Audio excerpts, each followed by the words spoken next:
Hey welcome back. I am Dharmendra sir from DSL English institute doctor Mukherjee Delhi. मेरे प्यारे दोस्त, पता आज क्या दे रहा हूं? आज आपको डेली यूज में प्रतिदिन जो बोले जाते हैं ना, वो इडियम्स और फ्रेज दे रहा हूं, ताकि उसके सहारे आप बस वो वर्ड भी बोल दोगे ना तो अपने आप में वो सेंटेंस हो जाएगा।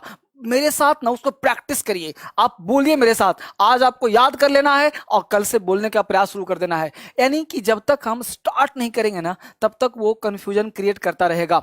ये थोड़े थोड़े से इडियम्स फ्रेज 2 4 10 20 मिला करके जब आप रोज याद करोगे, मैं हमेशा आपको मल्टी दे रहा हूं, तरह तरह की चीज दे रहा हूं, कभी स्ट्रक्चर दे रहा हूं, कभी ग्रामर दे रहा हूं, कभी वोकैब दे रहा हूं, ताकि आप सीख जाओ। और आपके लिए ही स्पेशल डीएसएल स्पोकन इंग्लिश बनाया है, ताकि आप वहां जाकर सिर्फ और सिर्फ कहीं मत देखो, सिर्फ स्पीकिंग सीखना है तो डीएसएल स्पोकन पे चले जाओ। अभी 2 4 दिन पहले ही बनाया है, आराम से उसको देखो, पढ़ो और सीखो। यहां से दूसरी बात कर रहा हूं कि जब मैं आपको पढ़ाऊं तो आपको 50 जगह से ज्ञान नहीं लेना है। ये इंग्लिश बहुत ही सेंसिबल है, बहुत ही ज्यादा।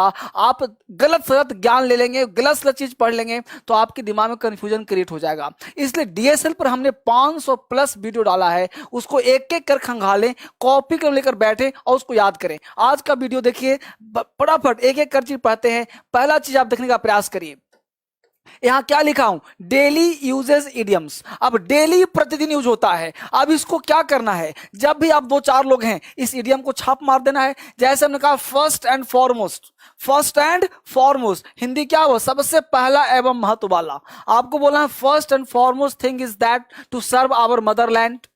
Our first and foremost duty is to serve our environment. बात समझ पा रहे हो ना? तो इस तरह से आपको फर्स्ट एंड फॉरमोस्ट का मतलब वो सबसे पहला एवं महत्वपूर्ण। कोई भी चीज प्रथम हो, महत्वपूर्ण हो तो फर्स्ट एंड फॉरमोस्ट का प्रयोग आप कर सकते हो। कोई भी चीज फर्स्ट हो, फॉरमोस्ट हो, प्रथम हो, महत्वपूर्ण हो, फर्स्ट एंड। बोलो मेरे साथ। देखो, स्पीकिंग का मतलब क्या होता है? स्पोकन का मतलब होता है कि आप भी मेरे साथ मिल करके बोलिए। जब आप वो कैब देखिए तो मेरे साथ खो जाइए। जब खो जाएंगे, लोगों से डिस्कस करेंगे तो याद हो जाएगा। आप किसी को भी कुछ कर नहीं सकते तो आपस में बोल ही लेते हैं हम लोग, है ना? तो हमने क्या कहा? फर्स्ट, इसको first first first and foremost, first and foremost, सबसे पहला एवं महत्वपूर्ण, सबसे प्रथम एवं महत्व वाला। आप बोल के देखिए, it is our first and foremost duty is to serve, या it is our first and foremost duty to save our environment. हम लोग कह सकते हैं our first and foremost duty is to serve our motherland. प्रथम एवं महत्वपूर्ण कर्तव्य है कि मातृ देश की रक्षा करें। याद हो रहा है? बहुत आराम से कर रहा हूं आज। It is our first and foremost duty to save our environment. प्रथम, यह प्रथम एवं महत्वपूर्ण कर्तव्य है कि हम लोग वातावरण को बचाएं, सेव करें। याद हुआ? क्या बोलोगे? First and foremost, first and foremost, प्रथम एवं महत्वपूर्ण, फर्स्ट एंड फॉरमोस्ट, प्रथम एवं महत्वपूर्ण। अभी याद कर लो, बाद में नहीं। देखो, from bad to worse, from bad to worse, bad to worse, bad to worse, यानी बद से बदतर। कोई भी चीज नहीं होता बद से बदतर हो गया, मतलब हालत जो कोरोना का है ये बैड टू वर्स हो रहा है। तो आप जब अपने सेंटेंस में इसको डालोगे ना, यानी कि कोरोना की हालत, कोरोना से लोगों की हालत बद से बदतर हो रही है। The health is getting from bad to worse, है ना? तो कह सकते हो the health is getting from bad to worse, है ना? इस तरह से कह सकते हो। यानी हेल्थ जो है, स्वास्थ्य जो है, यानी बैड टू वॉर्स होता जा रहा है, यानी स्थिति जो है बद से बदतर होती जा रही है। बद से बदतर मतलब पहले तो खराब था ही, और भी खराब हो रहा है। यानी कि कंडीशन है, the condition is getting from bad to worse, यानी कि the health is getting bad to worse, यानी स्थिति जो है बैड टू वॉर्स, बद से बदतर होती जा रही है। इसको डेली यूज में आज से प्रयोग करिए। ये तरह तरह की चीज क्यों पढ़ा रहा हूं? इस चैनल को छोड़कर कहीं जाने की जरूरत ही नहीं है। इतना ज्यादा पढ़ा दूंगा ना कि यहीं से अंग्रेजी आ जाएगा, किसी और चैनल पे जाने की जरूरत नहीं पड़ेगा आपको। हमने क्या कहा? फ्रॉम बैड टू वॉर्स, बद से बद। को हिंदी भी लिख दिया हूं, एग्जाम्पल भी दे दिया हूं। इससे बेहतर कहां मिलेगा? हिंदी भी है, एग्जाम्पल भी है, सारे चीज मेरे साथ याद भी करवा रहा हूं, तब ना अंग्रेजी बेहतर होगा। अब लिख करके दे दिया, फायदा क्या है? मेरे साथ बोलो, लग करके बोलो, तब बोलना आ जाएगा। From bad to worse, from bad to worse, बद से बदतर, his health is getting from bad to worse, उसका स्वास्थ्य जो है दिन पर दिन खराब से खराब होता जा रहा है। समझ में आ गया? अगला कॉन्सेप्ट देखिए, यहां पे नेक्स्ट देखिए, fair weather friend. Fair weather friend, इसका मतलब हुआ सुख का साथी। कहा है ना, सुख के साथी सब होते हैं, दुख के कोई नहीं होता।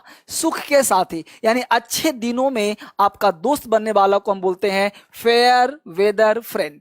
जो अच्छे पल में आपका साथी होता है, सुख का साथी होता है, उसे हम लोग फेयर वेदर फ्रेंड। हालांकि नेगेटिव वर्ड है, ये पॉजिटिव वर्ड नहीं। क्या बोलते हैं? One must not rely on fair weather friend. हम लोगों को विश्वास नहीं करना चाहिए किस पर? जो सुख का साथी होता है। आपके पास लाख रुपया आ गया, चार पांच दोस्त मिल गए, चलो यार थोड़ा दारू पिलाते हैं, चलो यार थोड़ा घूम फिर कर आते हैं, मस्ती कराते हैं। आपको दो चार मस्ती कराने ले चल गया, लाख रुपया खत्म हो गया, आपने कहा यार 10 उधार देना, आपसे कटना शुरू कर दिया। उसी को फेयर वेदर फ्रेंड बोलते हैं। यानी फेयर वेदर फ्रेंड है वो, सुख का साथी है, वो दुख में काम नहीं आएगा। यानी कह सकते हो Sudhir is a fair weather friend, one must not rely on मतलब विश्वास करना, मस्ट नॉट विश्वास नहीं करना चाहिए किस पर? फेयर वेदर फ्रेंड पर। जो सुख का साथी हो, जो पैसा होने पर आता हो, उस पर विश्वास नहीं करना चाहिए। One must not rely on fair weather friend. तो बोलो फटाफट, fair weather friend. Fair weather friend मतलब सुख का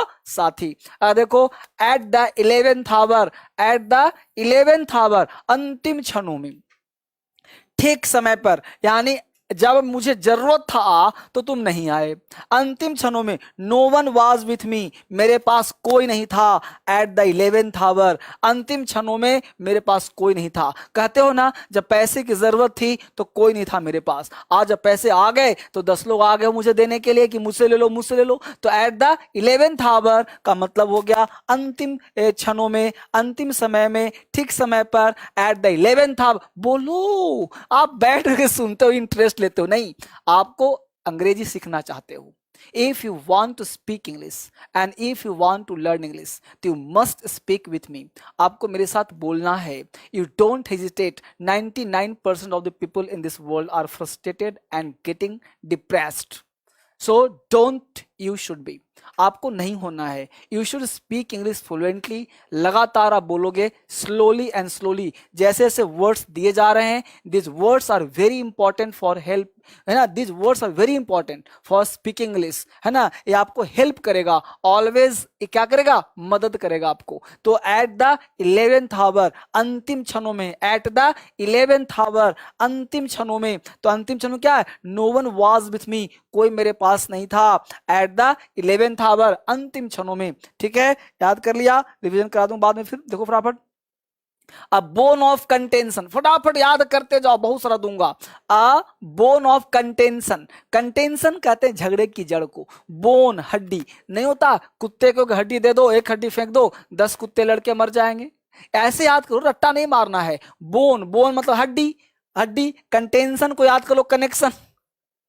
अब बोन ऑफ कनेक्शन, यानी बोन जो है, एक कनेक्शन लगाते हैं बोन का, तो झगड़े की जड़ कौन है? Bone of connection. एक हड्डी हमने फेंका, 2 4 10 कुत्ते लड़के मर गए। तो bone of contention, a bone of contention, इसको याद कर लो। अब बोन ऑफ कनेक्शन यानी झगड़े की जड़। झगड़े की जड़ कौन था? हड्डी था। अब बोन ऑफ कंटेंशन, झगड़े की जड़। याद कैसे करें? द प्रॉपर्टी, यानी कि जब घर में थोड़ा प्रॉपर्टी रहता है, became a bone of contention between two brothers, दो भाइयों में झगड़े की जड़ हो जाता है। यानी ये जो दो माता पिता के पास जो प्रॉपर्टी होता है, वो बाल बच्चे जो होते हैं, वो झगड़े का जड़ हो जाता है। यहाँ पे सब लड़ते हैं, मेरा इतना हिस्सा, उसका इतना हिस्सा। तो बोन ऑफ कंटेंशन हुआ कि नहीं हुआ? तो बोन ऑफ कंटेंशन, झगड़े की जड़। The property became a bone of contention between two sons. आपको सेंटेंस भी दे दिया हूं, वर्ड भी दे दिया हूं, आप याद करोगे तब ना। तो बोलो ना मेरे साथ, a bone of contention, a bone of contention, a bone of connection, झगड़े की जड़, झगड़े की जड़। The property became a bone of contention between the two brothers, between two sons. ठीक है बच्चे, अगर देखो, at home in, at home in का मतलब होता माहिर, घर नहीं, घर में माहिर लोग हैं, एट होम इन। माहिर कहते हैं विद्वान को, माहिर कहते हैं जो दिमाग से बिल्कुल ही टैलेंटेड हो, उसको एट होम इन कहते हैं। एट होम इन का मतलब होता है ब्रिलियंट, ब्रिलियंट कहते हैं, डेक्सटेरस कह सकते हैं, बिल्कुल ही माहिर है, निपुण है, किसी काम को करने में माहिर है, निपुणता है। एट होम इन विद्वान है,